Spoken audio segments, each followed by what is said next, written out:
Got an interesting topic out there for you, and it has to do with fast food employees, because as of right now, they say they are facing more harassment than ever before because customers are lashing out in response to rising menu prices.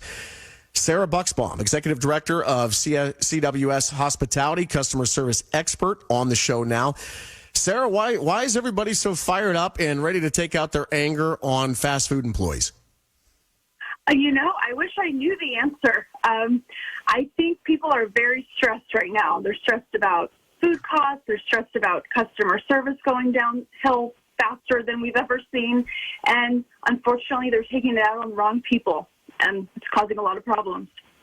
So the people who are working at major chains, we're talking about McDonald's, Chipotle, Starbucks, Dunkin' Donuts, spoke to this survey taker anonymously to protect their jobs and their employment status.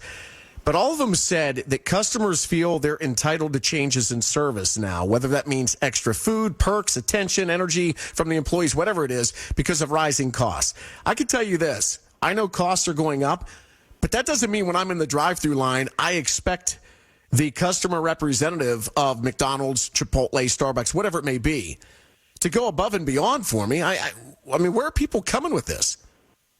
Like you said, it's that entitlement. They feel that they can just yell at people and get their way without any really reason to back that up. I mean, what we all learned when we were in kindergarten, treat people how you want to be treated. If you want a 5-star experience at McDonald's, maybe stop yelling at the lady at the counter who's trying to help you.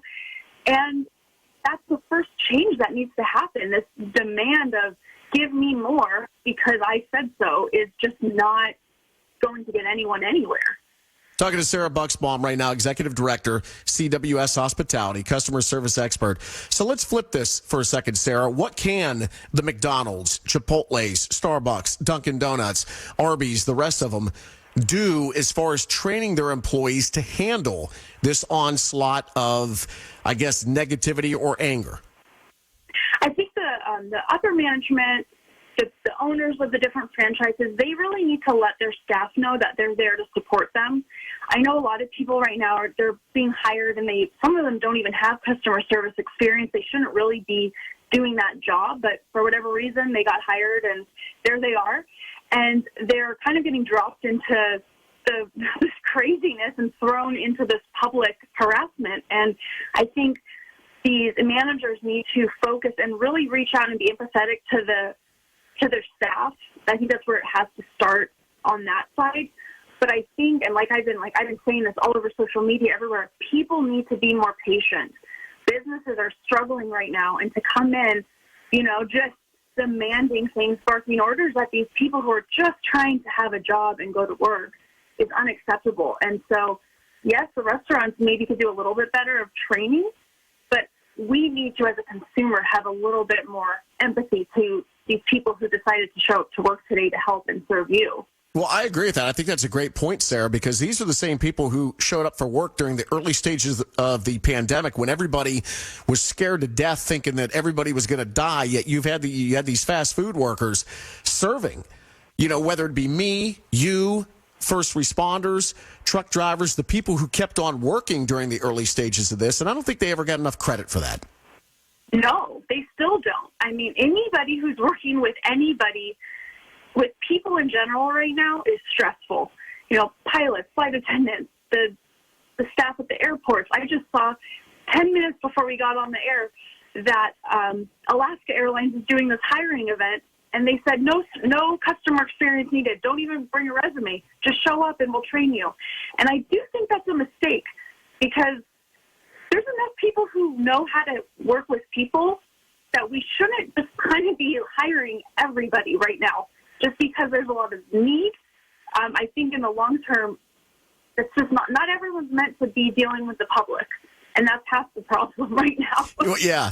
And Sarah, I just gave fast food workers a much needed compliment. Now I'm going to say something that probably is going to make me sound like a total idiot. But I don't go to fast food expecting exceptional service. Who does? I mean, seriously, I expect my order to be wrong. I expect things not to go as smoothly as I thought. Who actually goes to the McDonald's, in the Chipotle, and all these other places and expects exceptional service because it's never been exceptional. No.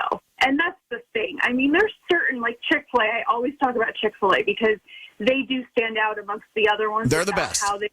They're the best. But again, if you're going through a Taco Bell drive-thru, are you really expecting a Mastro's experience? I mean, you shouldn't. No. It's different. It's a different thing. Not that you should expect bad service, and I never think that you should be paying for something wrong. I don't think your order should ever be messed up. But this has been a problem long before COVID and the hiring problems. And now, especially the younger generation, and I can say that because I'm part, and I see it within my age group especially, just tearing apart these companies on social media.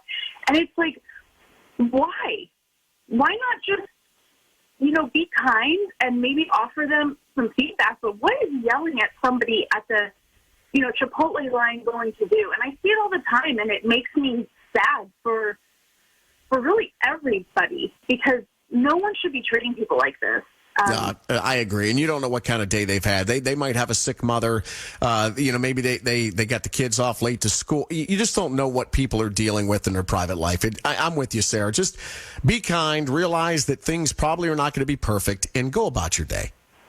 Exactly. It is what you make of it. I mean, I've seen people ruin their whole day over. The drive-thru took 5 minutes longer, and you see them getting out of their car, and they're yelling, and they want to speak to the manager, and it's like, okay, or just take a deep breath. You got your food. Yep. Just move on with your day. There's so much stress right now.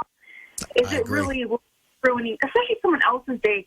These people, and now I'm kind of glad that it's been picked up by a lot of media, that the fast food workers are finally standing up for themselves and saying, stop harassing me. Well, Sarah, thanks for coming on. Yeah, thanks for coming on today and talking about this. It is a good topic. Yep.